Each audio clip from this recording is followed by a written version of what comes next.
ICC champions trophy শুরু হতে আর মাত্র কয়েকদিন বাকি। ইংল্যান্ডে এই আসরটি বসছে 1 জুন থেকে।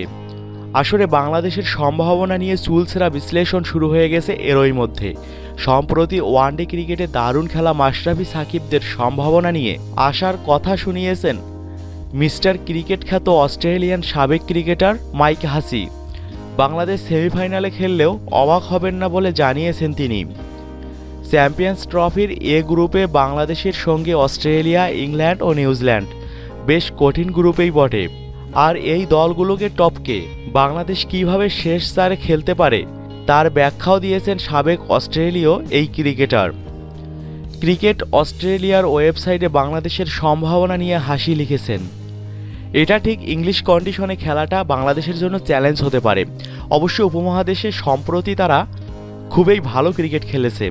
দলটিতে দারুণ প্রতিভাবান কয়েকজন ক্রিকেটার আছে যাদের হাত ধরে ভালো কিছু করতে পারে তারা। এসব প্রতিভাবান খেলোয়াড়রা ভালো করলে বাংলাদেশ সেমিফাইনালে উঠতে পারে বলেও মনে করেন তিনি।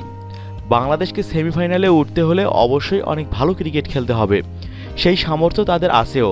তাই তাদের সেমিতে ওঠার সম্ভাবনা একেবারেই উড়িয়ে দেওয়া যাচ্ছে না। হাসি প্রশংসা করেছেন কাটার মাস্টার মোস্তাফিজেও। আমি শুনেছি মোস্তাফিজ মাত্রই চোট সেরে উঠেছে, যদি পুরো ফিট হয়ে ওঠে তাহলে বাংলাদেশের জন্য বিশাল সম্পদ হয়ে উঠতে পারে সে। তাছাড়া সাকিব ও তামিমের মতো অভিজ্ঞ ক্রিকেটাররা রয়েছে দলে, যাদের নেতৃত্ব দিচ্ছেন মাশরাফি, তারা সাফল্য পেতেই পারে।